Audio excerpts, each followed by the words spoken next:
out. I was like, man, Good morning. We are live now. We've just been chatting a little bit on as we're getting going. So I just want to welcome everybody to the first Christian Network Be Radiant online conference. I am so excited to share with you today my friend Nathan Cook, who has been a huge supporter of me just launching this business and walking my faith out with God. And he is a brilliant coach. But what I love most about Nathan is that he is a man of God. And he is he's got a beautiful wife, and I love how they grow together as a couple. I've loved just over the last years, I've gotten to know him more, to see that walk, how the two of them are growing, how God is working in his business and his obedience to follow him. So it is really no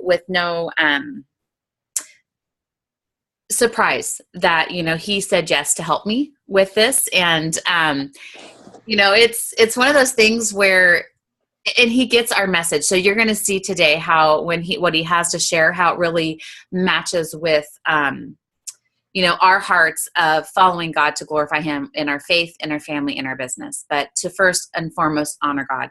And that is what I love about the network, is that we can do business, we can look at our family, but we really get to listen to what our true purposes are, what our calling is. And a lot of times the world would have us follow and do something different. And to be obedient to God, sometimes that is different. It doesn't always look the way that we want. And so to have, and if you're an action person like me and you want to move and be in control, sometimes it's hard to listen to God.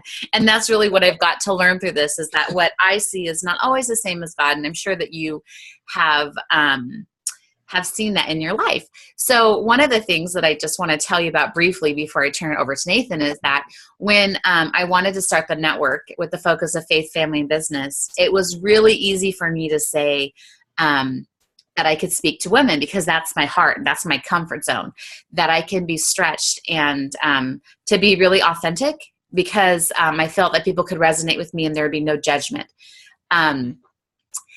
So that's why when I launched in October, the Christian Network, I launched the women's division first. And Nathan, had wanted to speak back then at that time. And I said, here's the deal. I really feel like the group needs to be authentic for women. So I love who you are and I love what you need to share, but now's not the time. You don't get to come in and you don't get to talk. So I said, but when I bring in the men part, and I knew that God really wanted me to name it the Christian Network, but I really wasn't ready for that. God prepares us for things. And so I told Nathan, when I get ready to do that, I'll have you be my first male speaker. So first and foremost, Nathan is my first male speaker for the conference, but also in April, we will be launching the Better. So thank you, Nathan. The Better Together series on April 18th. So Nathan will be our first guest speaker at our event in Portland at the Clackamas Town Center Spaghetti Factory. That's going to start at 6:00. And men and women are welcome, because, we really are better together. We have to, I feel like, heal. Sometimes it's safer to heal or to grow with our own sex. But I think that, when you, like Nathan, if you look at your relationship, for you to grow, Willow really has to grow with you for God to be able to do what he wants to do in your life. So I think for us to be better parents, to have better marriages, we really are better together. And so that will be the series on Monday evenings once a month. Nathan will be our first guest speaker on that. And I'm just so grateful that you would do that and for your support. So I want to say thank you. And then I wanted to thank Molly yesterday for coming on. She really just, I have the recording for those of you that missed it, and I'll get that uploaded and posted. But she really brought us some great information about the bank code, and there was a link to go on and take a 90-second challenge. Each day you're going to have a challenge. So Molly's was to go on and see what your bank code system was and how you communicate with each other. So I just think that that's, in our relationships and our business, we need to know how to communicate with each other and communicate effectively. So I did that, and I would love to hear from you guys what your code was, because I think it would be interesting to do that. I was in action. My first one was action, and it says that I'm a ball of fire, and I'm bam, ready to stand back, that I'm charismatic and fun, and I have an entrepreneurial streak in me. And I would say that is true. I definitely have an Free streak. I'm a born rebel. I maybe am a little bit of a rebel. Sometimes I do stuff and ask for forgiveness later, but I've been getting better about that. So I think maybe that's where my nurturing side comes in, which is number 2, because I do value my relationships. And as I get older, I've learned to, ask first. So anyways, it's a great 90-minute thing for you to go on and take. The link is there. Molly gave us a great wealth of information. And then tomorrow, Jennifer Blankel will be talking to us about how to be the leader in your relationship. So to be the one to make the change when you see something that it is. And I really love that, because isn't it true that sometimes we see somebody else and we think, oh, they're the problem, and really we want to pray for them. But what happens is God changes us. He may work on that person, but he will change us. And I know for me, there's a book that I just love. And actually, when people get married, I always buy it as a gift. I don't know if you've heard of it or not, but it's by Stormy O'Brien. And it is called The Power of the Praying Wife, The Power of the Praying Husband. Those are actually gifts that I give people. And I have used The Power of a Praying Wife several times in my marriage, because there are times when I didn't know what to pray, or I didn't know how to pray. And so I would just pick a prayer a day and I would pray it. And they're very powerful. And there were some that I didn't think that applied to my life at the time that I prayed, and that it was a good foundation for now, when I want to pray for a different job for my husband, that I know how to expand his territory and to pray that way for him. But what I will tell you the most that it did is, when doing that book, is it changed me as a person. God started growing me and realizing and showing me where my weaknesses were and where I needed to change. So those are 2 books that I just want to share with you, that if you don't know, The Power of a Praying Wife and The Power of a Praying Husband, because together we are better. So just to kind of let you know, to please mark your calendars for April 18th at 6:00. What Nathan's going to share with us today is a little bit of a basis for what he's going to be speaking to us on in April. And then also, just to give you another date, on April 13th, that will be when we have our women's lunch at the Clackamas Spaghetti Factory. That will be at 11 o'clock. It goes from 11:30 to 1. And we have Selena that will be our guest speaker that day. So anyways, just a little bit about us to give you those dates to get them on there, because I'm trying to do better about communicating with you guys so that you can get it on there. So now that I've told you about Nathan, I'm going to read you his professional bio. Okay. I don't know if we need any more about Nathan. Well, I think the truth is that really a referral, honestly, is the best, right? Because that's when we really know somebody. We work somebody when we know, like, and trust them. But also, you have so much education, Nathan. I do want to give you that credit for that. So let me just go ahead and go through that. Nathan Cook is an executive coach, an international speaker and trainer with the John Maxwell team. He is certified in the model of human behavior, which teaches people how to interact and support people with different personality styles, and has been a part of 2 transformational events of 2 countries. And what I want to say about that is that I've loved to see Nathan go to those different countries, because before he has really been prayerful about that and asking God how to lead him and how to direct him. And then it's been wonderful to hear about how God moved on those trips. So thank you, Nathan, for sharing that with me. Nathan has experienced transformational change in his life and seeks to help others become the change they want to see in the world. He's excited to share how we can change the world to become intentional.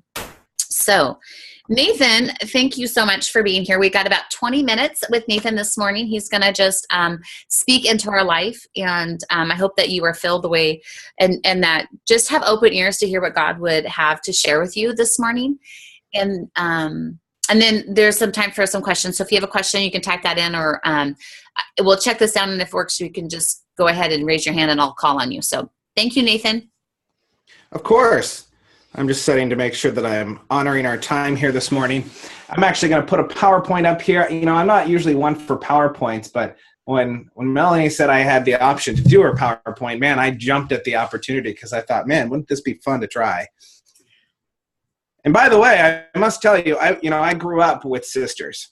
So I grew up around women. So I could possibly just, I have a wig. I could come. No one would know a thing. I could be in the background. I won't talk. Ellie's like, no, that's never going to happen. Would give you away, Nathan. Well, it's funny. I'm really excited to be here this morning because we're talking about a subject that is really near and dear to my heart, which is intentional living. And I truly believe that if we're intentional in the way that we live, everything in our life is going to change. You know, when I was in high school, I remember going into my first classes and thinking, man, I really want to be a doctor. And all throughout high school, I wanted to be a doctor. Now, I was never really setting plans in front of me. It was more of just, I wanted to be a doctor. That was about the extent of that thought. And the hope for me was just graduate high school and get into a good college. Well, I got out of high school, got into a good college, and when I got into college, it was kind of like, man, I really hope that I can graduate. Because after my first class, it was getting pretty rough. And really, at that point in my life, I never realized how I was planning my life. Until about 3 years ago, I was walking security. It was one of 5 jobs that I had. I was a security guard. I was working for a nonprofit organization leading outdoor recreation trips like kayaking, whitewater rafting, climbing. I was a gear manager for that company. I was leading worship for children's ministry. I had a business which I was trying to start a karate school in my town, and I was engaged at the time. Still am married to the same woman. Everyone always gets worried when I say was engaged, but that did actually turn out well. But, you know, really in my life, up until that point, I never realized that I was living my life on something called hopium. And I don't know if you've ever lived on hopium. But hopium is this thing that we just hope everything's going to turn out. You know, that used to be my prayers. Like, God, I just hope that everything is going to go well today. And I never realized until that point in my life when someone stepped in and said, Nathan, you could be intentional and you could change your life. I never realized that was a possibility. And really the first decision for me was to join the John Maxwell team. That was my first real intentional action. And from that, I started learning things. So really the first thing I want to talk about today is, what is your story? What is your story? What kind of story do you have? We all have different types of stories. You know, maybe right now you have a story that's an adventure story. You got kids, they're jumping off the walls. Maybe you're doing soccer practice. Maybe you travel. Maybe that's your adventure. But we all have different adventures in our life. Maybe that's your story. Maybe you have a romance story. Maybe you have a lack of romance story. I don't know. Maybe you're looking into getting further along in a romance story. But there's a piece in all of us that have these types of stories in it. Maybe you have comedy in your life. Everyone looks at my life and they just laugh because they can't even figure out how I got to where I am. In fact, sometimes I'm not even sure how I got here. And that's because, you know, we all have comedy in our life. There are things that really we should be able to laugh. In fact, I love the quote that, you know, the first real day that you grow up is the day that you have your first good laugh at yourself. And I can honestly say that the past year has been that. I've laughed at myself more in this past year than I ever have at any point in my life. And really, you could also have a murder mystery kind of story, but if that's the kind of story you have, I really hope that you don't bring that here. You need to be in a different type of session for that kind of thing. But we all have stories. And as I was thinking about this, you know, we all have a story. I was wondering, you know, what makes a good story? Why do we love stories? And as I started to dive into this topic, there were 3 things that really stuck out to me of why stories mean so much to us. And the first reason is they inspire us. Stories inspire us. You know, when I was 9 years old, I started karate. I was a white belt. And I remember that first class, I was sitting and listening to my teacher talking about how he made black belt. He said, I trained really hard. I got there and I passed my test. And then a few months later, I was in a really severe accident and was paralyzed from the hips down. And I'm sitting and listening and I'm looking at him like, you have a black belt. Like, how did this happen? And he started to explain how he went through physical therapy and at the end, he was able to walk again. But when he came back in his dojo, into his school, everyone was kind of questioning whether or not he could still be a black belt.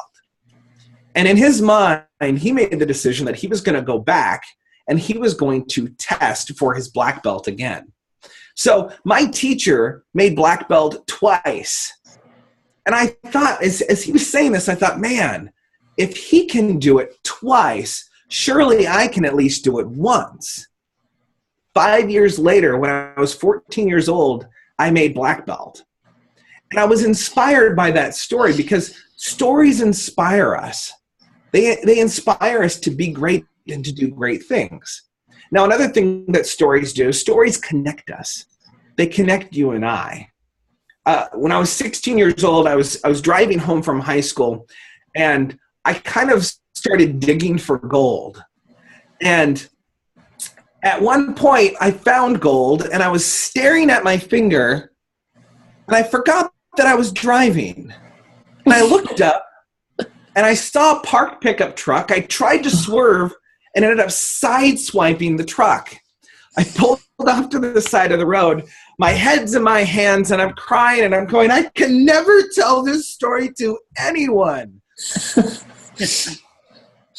So fast forward to last year, I'm in this international Toastmasters competition, and for some reason, in the back of my mind, I think, I'm going to tell that story. And as I'm telling the story on stage in front of 250 people, I'm thinking, what is the point of the story? Why am I telling the story? And it gets to the end, and I walk off the stage, and all of a sudden I'm surrounded by 5 guys saying, oh my gosh, when I was 16, I wrecked my car too. And they're telling me all their stories of how they wrecked their car, to the point some of them were trying to outdo my story. And I realized at that point that the stories that we tell, they connect us. They connect us with our audience. They connect us with the people in our life. Now, there's a third reason why I really love stories. And the third reason is that stories give us permission to act. They give us permission to act. You know, when I was in Guatemala 3 years ago, I was sitting at a table with John Maxwell, and John was looking at me, and he said, you know, I want to tell you the story. And he started to tell me the story of when he was 25 years old. He's teaching 25,000 college students. And before he walked out on stage, he had this feeling of God pushing at his heart and saying, I want you to just go out, say a few words, and get off the stage. And John really didn't want to let go of the speaking opportunity that he had. In fact, he went out and he tried to start 3 times and fell on his face 3 times.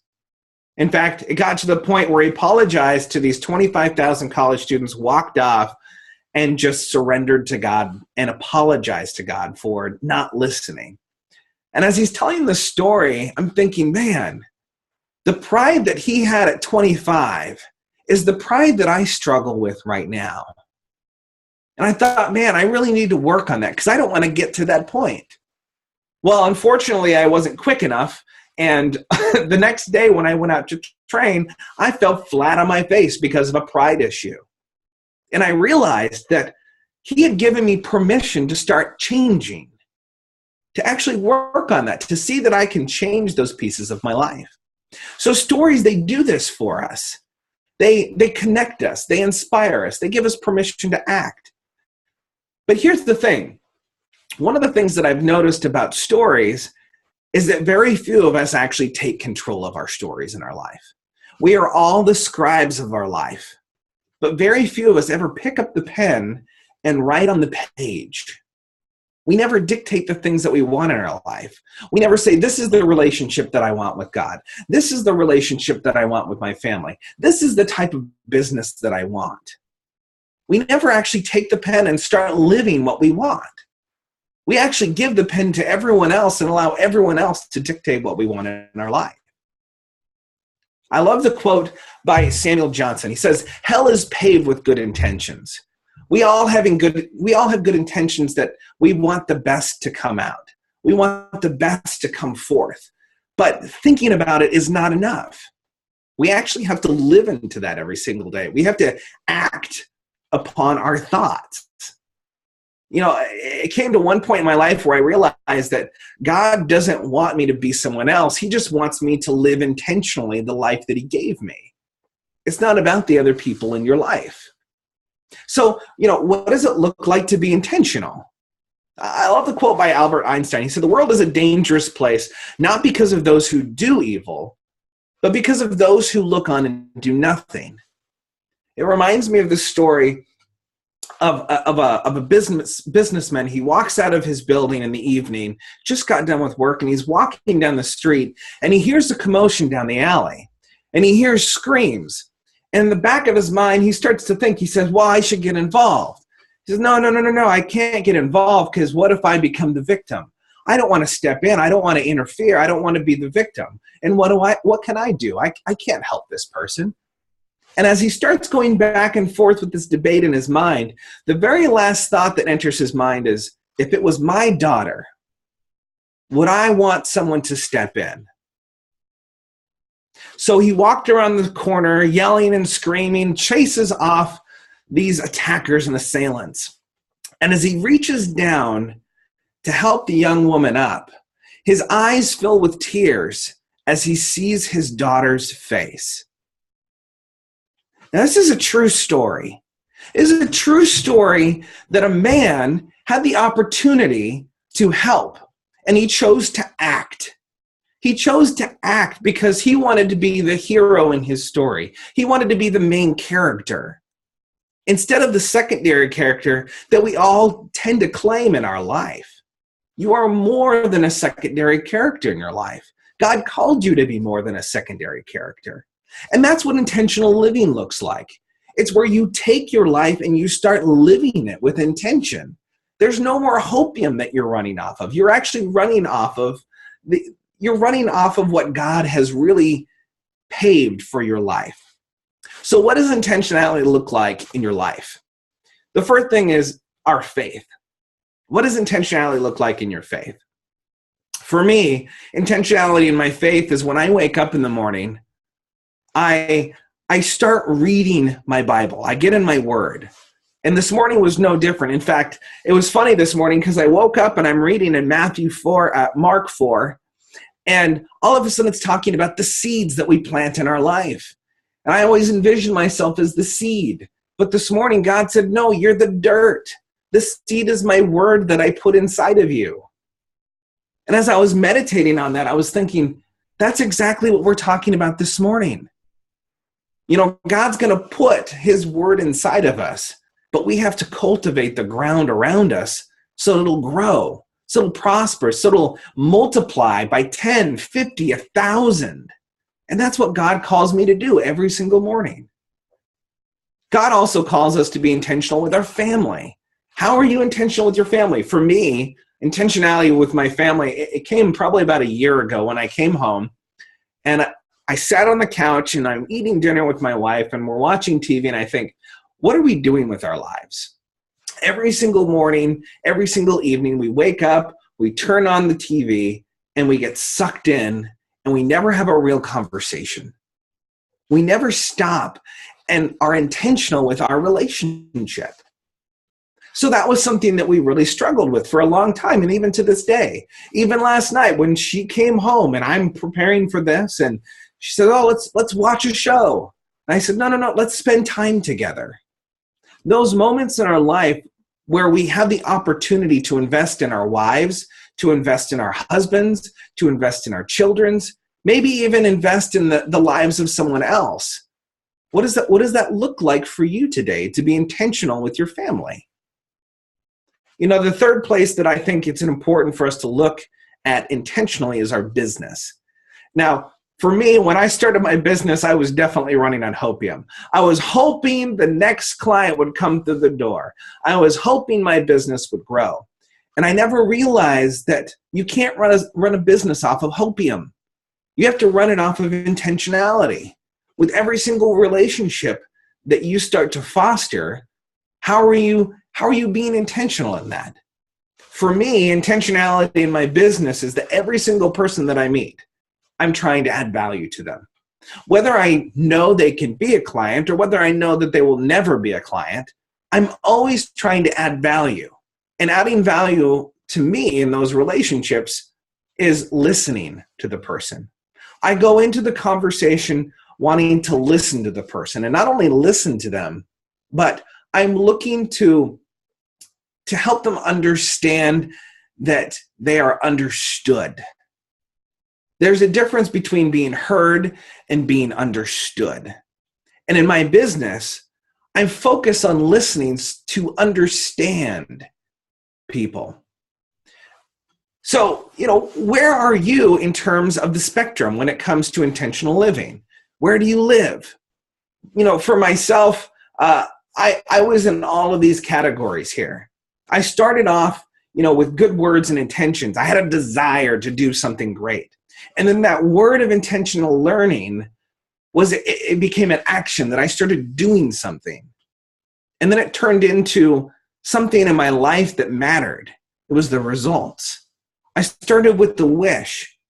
It became a purpose. And finally, it was fulfillment. You start someday, or you say someday will happen. That's good intention. And then you say, you know what? Today is when I'm going to do something. And then it becomes a life that matters because you do it every day. You start from passive to go to active to be habitual. It becomes part of your life. Now, the one that I love most is the last one here, survival. When you start off in business, when I started off in business, it was all about surviving. Man, I got to get the paycheck. I'm trying to provide for my family. And I never realized that survival is all about good intentions. It doesn't have a plan. So I tried to move from survival to being successful. It's where I put actions into place. And I start working and I start hustling. And all of a sudden I feel success coming in. Those are the intentional pieces where I start being intentional with my actions. But there's one greater. And this is the one that most successful people never hit. They always, we're always taught as children and growing up, you gotta get success, you gotta be successful. But no one in my life ever said, don't strive for success, strive for significance. Success is all about me. Significance is about us. It's about we. That's what significance is in our life. So there's levels of significance. When I first started out, I realized that I wanted to make a difference.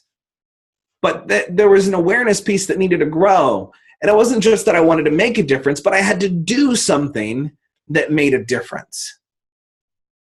And then when I started doing something that made a difference, I started just working with the John Maxwell team. And I thought, I'm going to do something that makes a difference. In fact, I started doing something. And I realized it wasn't good enough. Then I had to realize that I needed to make a difference with people who want to make a difference. I have to surround myself with a team.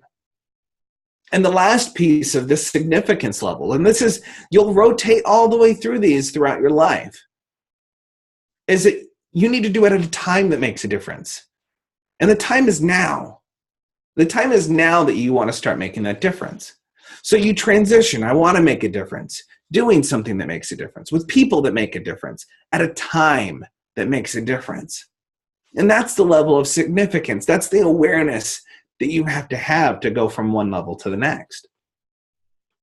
So how can you be significant today? This is the big takeaway. This is, Melony was talking about this earlier, that, you can't just go to these things and hope that everything's going to turn out well. You have to actually put things into action. And so I really wanted to come in this morning and I wanted to give you a couple of areas that you can start being significant today. It doesn't have to be huge. It doesn't have to blow off the mountaintops, but it's one small intentional action today that will turn into a habit of tomorrow.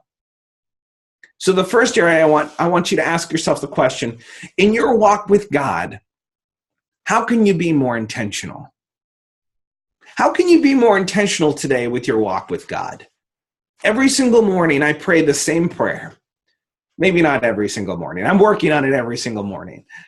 But I wake up in the morning and I ask myself, okay, how am I going to start my day?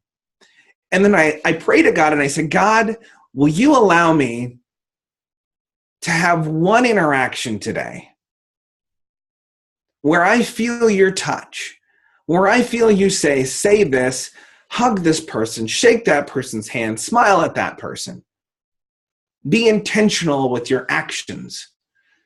And so I pray that. And you know what's funny is every single time that I've prayed that prayer, God put someone in my life.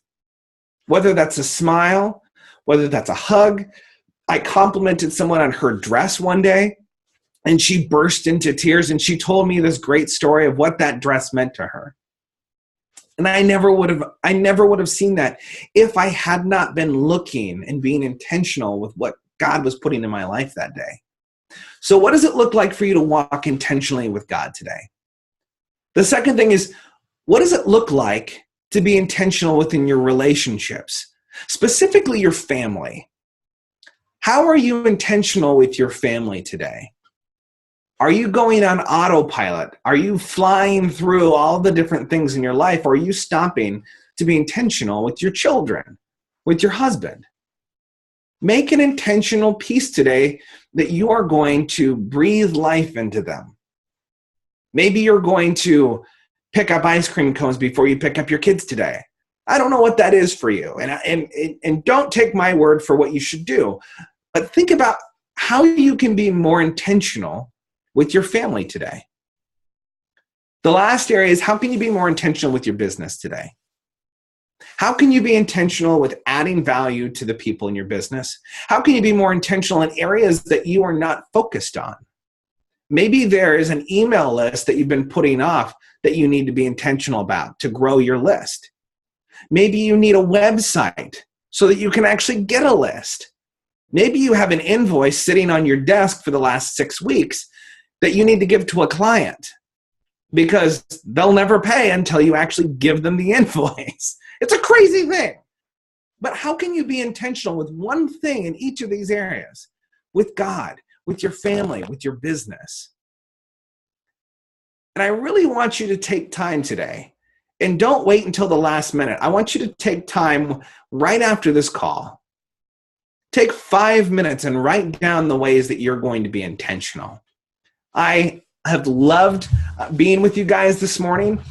It has been an honor. Thank you so much, Melony. I'm surprised that you let me talk for as long as I talk, because most times people go, oh my gosh, we need to get him off the stage. You don't know what he's going to say. Most people don't know what I'm going to say. But it truly is a blessing to be a part of this group. And the reason why I say it's a blessing to be a part of this group is because there aren't very many people that focus on God first, on our faith. There's not a lot of groups out there that focus on family first. There's not a lot of people that focus on business as the third piece of our life. And this is a great community, and that's why I love supporting this, because that's truly what I believe in my heart, that we need those three things in that order in order to actually be intentional with our life. So thank you so much, Melony, for allowing me to come today and to speak.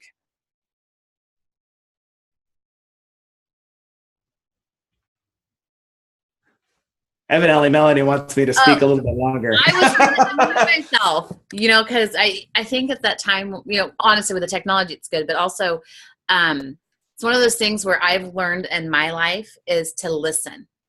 And so even when I'm on I turn it down because of that, but sometimes when I'm on the phone with my friend who is, this is just a tip for you, a little tip from Melony, if you have, trouble with, if you're a talker like me, is that sometimes that advice doesn't need to come from us. It needs to come from God. And when if you listen, if you spell it backwards, it means silent. So for us to hear from God, we have to be silent. Sometimes for us to be a better listener, we need to be silent, and we have to put tools in place. So for me, it was muting, because actually my phone was in there, it started ringing, so I apologize about that. But it is a reminder that sometimes when I'm talking to my friends and they're telling me their problems, I intentionally put my phone on mute so that I can listen to them.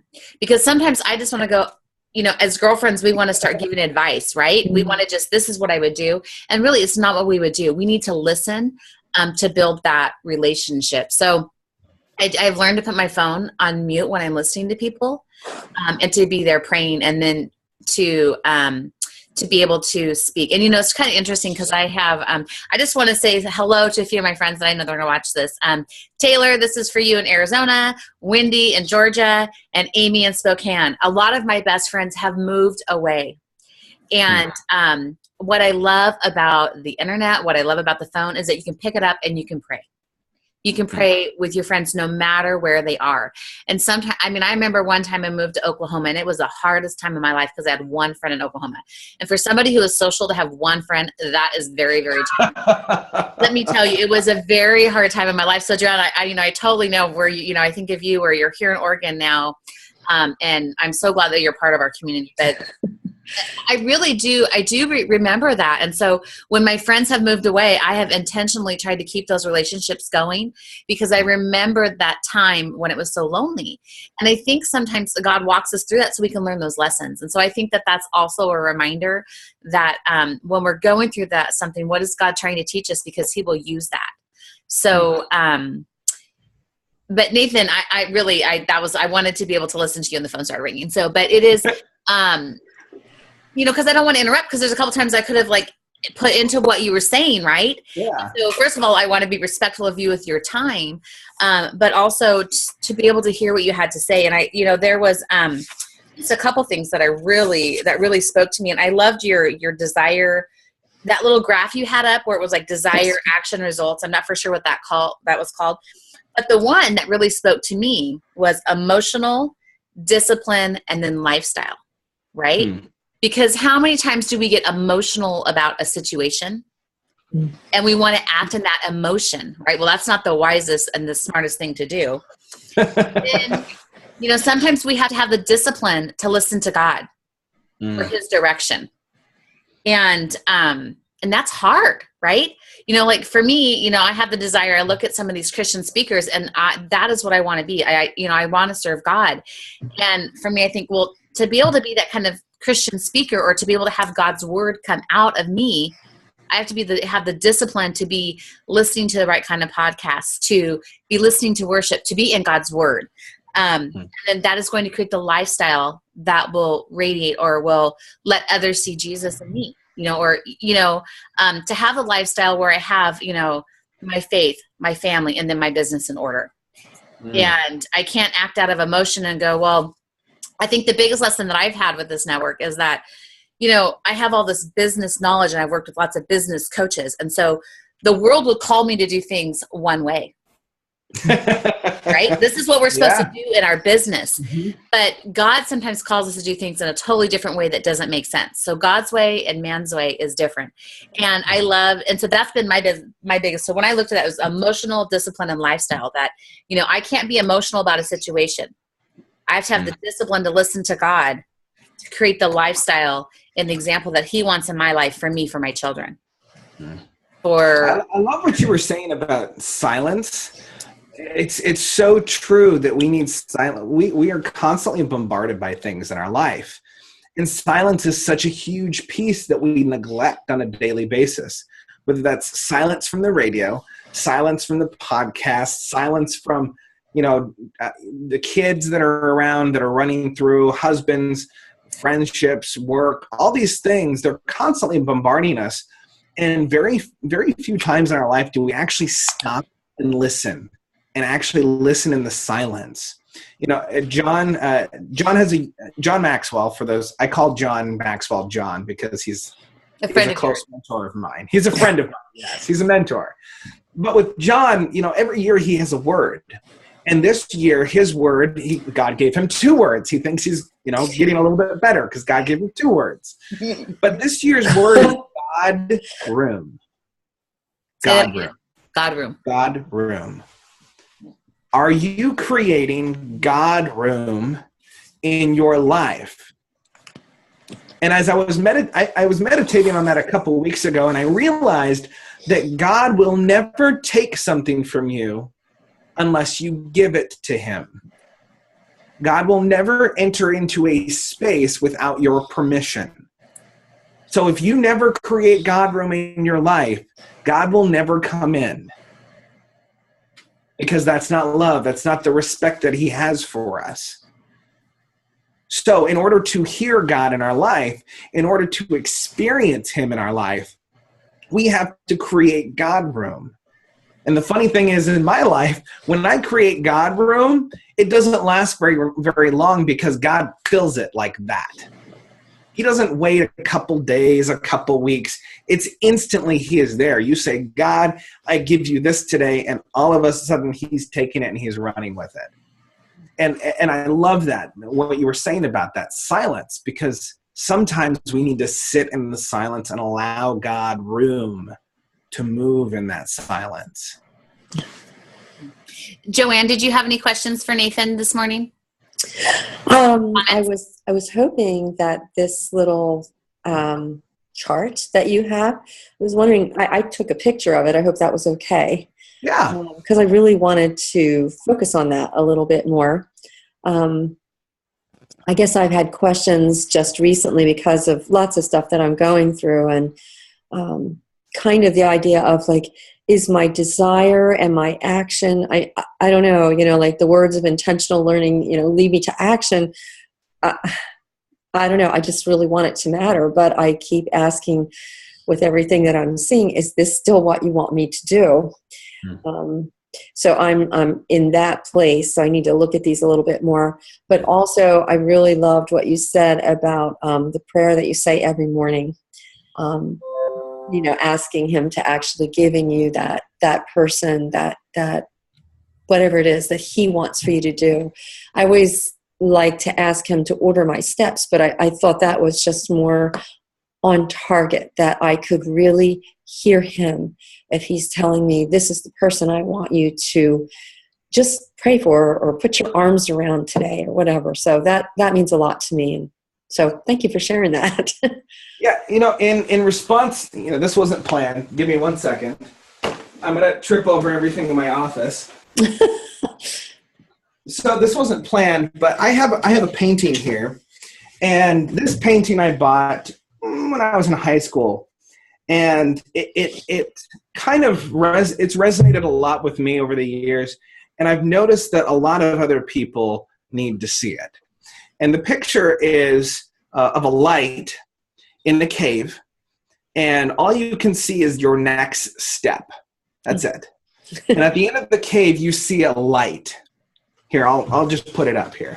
So I've got this picture, and all you can see is the next few steps. In fact, I think God only gives us the next step. Yeah.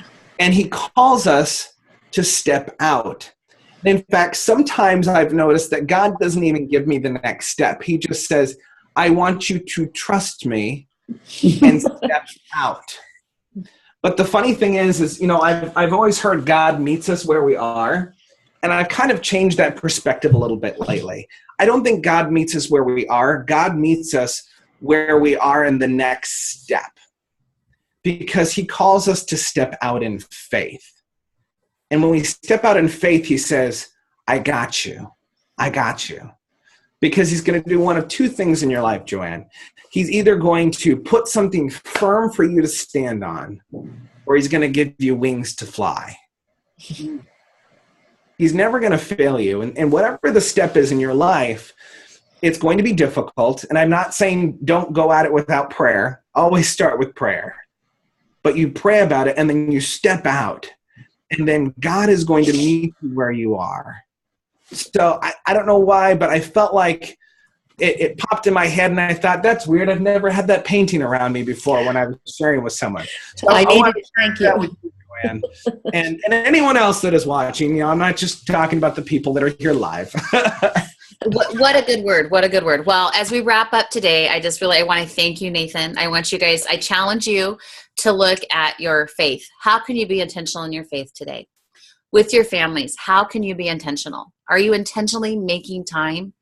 I have a little sign that says, one day the small things will be the big things. So be intentional with your family and enjoy them. And, in the areas that are challenging, really if there's an area that's hard, pray about it.